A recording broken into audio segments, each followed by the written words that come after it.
नमस्कार, F&O की पाठशाला में आप सभी का स्वागत है। मैं हूं मानसी दवे और देखते ही देखते इस पाठशाला के 10वें सेशन पर 10वीं क्लास पर हम पहुंच चुके हैं। और आप इस पाठशाला को कितना पसंद करते हैं ये बिल्कुल हम हमारे सोशल मीडिया हैंडल्स पर देख पा रहे हैं। और पसंद करें भी क्यों ना, इस पाठशाला के प्रोफेसर जो है वो है जी बिजनेस के मैनेजिंग एडिटर अनिल सिंघवी जी, जो कि हमें बड़े ही आसान शब्दों में वायदा बाजार, जो कि बहुत ही कॉम्प्लिकेटेड हमें लगता था, अब आसानी से सीखने की हम कोशिश कर रहे हैं।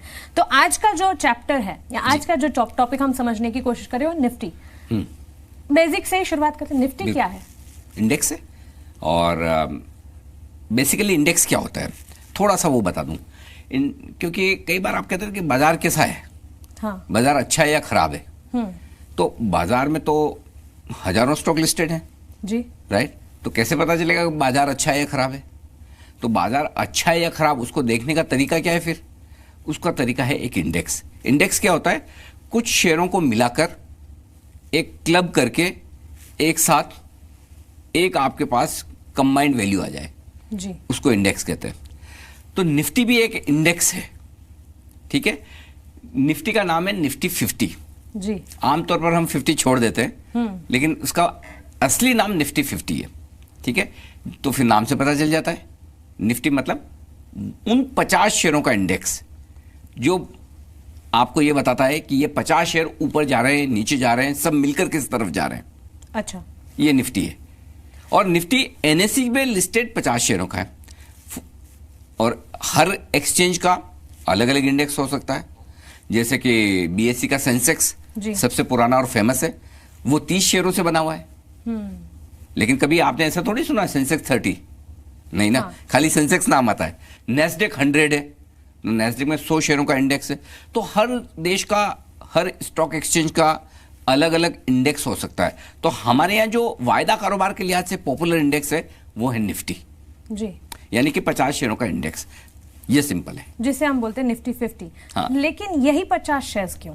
हाँ, ये बड़ा सवाल है कि यही 50 शेयर क्यों। क्योंकि पहली तो ये कि एक्सचेंज ने डिसाइड किया कि हम 50 शेयर रखेंगे। इसमें 50 शेयर से ज्यादा मानसे ना 50 कंपनियों का आपको सोचना चाहिए कि निफ्टी में 50 कंपनियां हैं, हाँ। शेयर नहीं। और वो मैं इसलिए कह रहा हूं, बड़ी इंटरेस्टिंग चीज है, एक्सेप्शन है। एक बार ऐसा भी हुआ है जब निफ्टी में 51 शेयर हो गए। निफ्टी 50 से वो 51 हो गया। हाँ, लेकिन वो निफ्टी 50 ही रहा। क्यों? क्योंकि शेयर 51 थे, कंपनियां 50 ही थी। अब आप कहेंगे ये कैसे जी? तो टाटा मोटर्स नाम तो सुना है आपने जी? टाटा मोटर्स निफ्टी का हिस्सा थी। टाटा मोटर्स का डीवीआर, वो थोड़ा सा एक टेक्निकल टर्म है, हम कभी आगे और उसको अच्छे से समझाएंगे। लेकिन वो एक और अलग तरह का शेयर जो बाजार में लिस्टेड है, आज भी है। तो टाटा मोटर्स और टाटा मोटर्स डीवीआर दोनों निफ्टी का हिस्सा बन गए और इस वजह से 51 एग्जैक्टली। लेकिन कंपनियां 50 क्योंकि है तो टाटा मोटर्स ही, हाँ। शेयर है 51। अच्छा, तो टाटा के अम्ब्रेला के अंदर एक जो कंपनी है उसे ऐड किया टाटा मोटर्स। लेकिन अब आज की तारीख पे निफ्टी में 50 शेयर हैं जो निफ्टी का हिस्सा है। और ये 50 शेयर मिलकर निफ्टी को बनाते हैं। ठीक है, लेकिन अनिल जी ये 50 शेयर्स जो हैं, जैसे कभी भी हम कोई ग्रुप या कोई हेड बनाते तो उसका क्लासिफिकेशन होता है। इन 50 शेयर्स का क्लासिफिकेशन मतलब क्या है? कोई हेड है या कोई क्लासिफिकेशन डिवीजन है जिस हिसाब से ये 50 शेयर्स बने? तो 50 शेयर्स एक ही ग्रुप के, मतलब एक ही तरह के सेक्टर के तो नहीं होंगे? अलग अलग सेक्टर के हैं, कई सारे सेक्टर्स के हो सकते हैं, कई सारे सेक्टर्स के ना भी हों। कुछ सेक्टर्स ऐसे हो सकते हैं जिनमें ज्यादा शेयर हों जिनके, मसलन 6 प्राइवेट सेक्टर बैंक्स हैं, मसलन 3 ऑयल मार्केटिंग कंपनियों के शेयर हैं, मसलन रियल एस्टेट का एक भी शेयर नहीं है। अच्छा, हाँ, जबकि हिंदुस्तान में सबसे ज्यादा पैसा लोगों ने रियल एस्टेट में लगाया हुआ है। लेकिन कोई भी रियल एस्टेट कंपनी अब इतनी बड़ी नहीं बची जो निफ्टी का हिस्सा हो, है ना। तो ये जरूरी नहीं कि हर एक सेक्टर का रिप्रेजेंटेशन हो ही। कुछ सेक्टर हो सकते हैं, कुछ सेक्टर्स के ज्यादा शेयर हो सकते हैं, कुछ सेक्टर्स के कम शेयर हो सकते हैं। तो ये वक्त वक्त पर बदलते रहते हैं। तो लेकिन हाँ, ये बात पक्की कि एक ही सेक्टर के तो नहीं होंगे। आईटी भी होंगे, मेटल भी होंगे, बैंक्स भी होंगे। अब बैंक्स में प्राइवेट बैंक्स भी होंगे, पीएसयू बैंक्स भी होंगे, ऑयल एंड गैस कंपनियां होंगी, टेलीकॉम कंपनियां होगी, फार्मा कंपनियां होगी। तो अलग अलग सेक्टर की कंपनियां होती है, लेकिन कुल मिलाकर निफ्टी में होती 50 कंपनियां। अब आपका जो एक सवाल है कि ये निफ्टी बनता कैसे जी? वो मैं बता दूं। देखिए, निफ्टी की शुरुआत हुई थी, और ये निफ्टी क्यों बता रहे हैं वो भी मैं बता दूं। लोगों को लगेगा हम वायदा कारोबार की बात करते करते निफ्टी में कहां पहुंच गए, क्योंकि जब हम बात करते हैं ट्रेडिंग की, फ्यूचर्स एंड ऑप्शंस की, तो सबसे ज्यादा पॉपुलर फ्यूचर अगर कोई है तो वो निफ्टी का फ्यूचर है जी। इसलिए पहले निफ्टी के फ्यूचर को हम आपको समझाएं, उससे पहले आपको निफ्टी समझना जरूरी है। अगर आप निफ्टी समझेंगे ना तो निफ्टी का फ्यूचर आपके बहुत आसानी से समझ में आ जाएगा। तो अब यहां पे मैं निफ्टी बता दूं, निफ्टी 50 शेयरों से बना है। इन 50 शेयरों की वैल्यू कैसे निकलती है? मसलन निफ्टी में इस वक्त जब हम शो रिकॉर्ड कर रहे हैं, सबसे ज्यादा वैल्यू वाला शेयर है टीसीएस, टाटा कंसल्टेंसी। सबसे कम वैल्यू वाला है यूपीएल या डॉक्टर रेड्डीज। टीसीएस 7 लाख करोड़ के आसपास का मार्केट कैपिटलाइजेशन है, ये 35,000 करोड़ के आसपास का है यूपीएल। सबसे तो मजबूत और सबसे कमजोर। हाँ, मजबूत कमजोर नहीं कहेंगे, सबसे भारी भरकम और सबसे कम वजन वाली कंपनी एक तरह से। एक और आप देखिए, नीचे नीचे 35,000 करोड़ की कंपनी है जिसका मार्केट वैल्यू 35,000 करोड़ है, यूपीएल। दूसरी तरफ उससे 20 गुना बड़ी 7 लाख करोड़ की कंपनी है।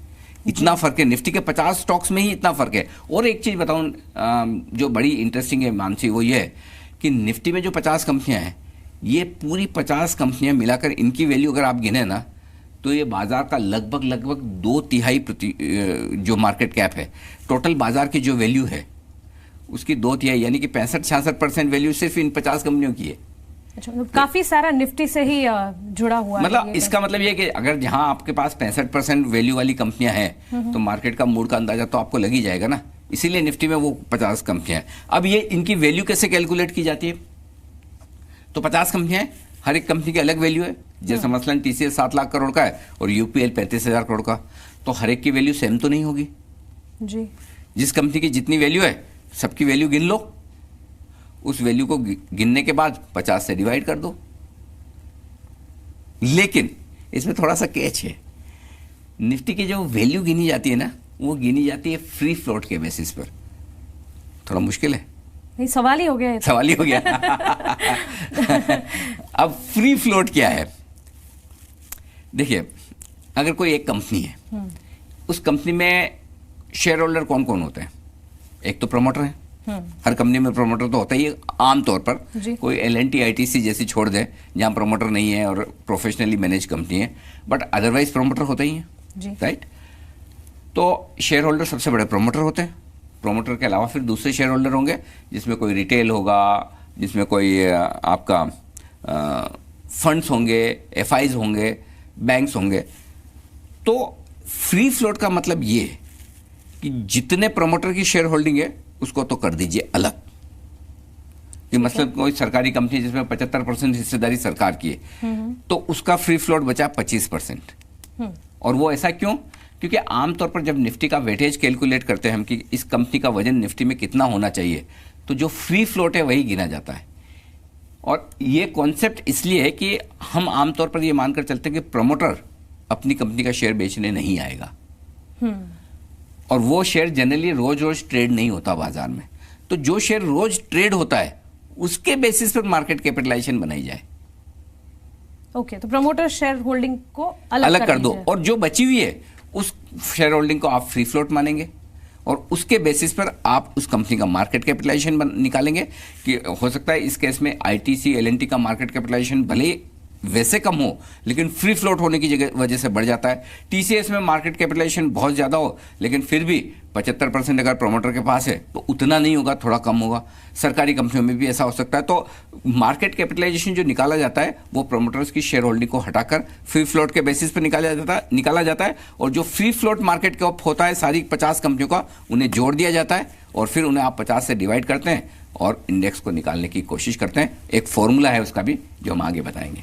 चलिए, तो फिर आज हमने सीखा कि निफ्टी क्या है और फ्री फ्लोट क्या है, लेकिन इसका जो फॉर्मूला है आगे जो सर हमें बताएंगे उस पर हम नजर करेंगे, और साथ ही निफ्टी फ्यूचर्स की तरफ भी हम बढ़ेंगे, क्योंकि सवाल यहाँ पर थोड़े बढ़ते चले जा रहे हैं। आप बने रहे हमारे साथ। नमस्कार।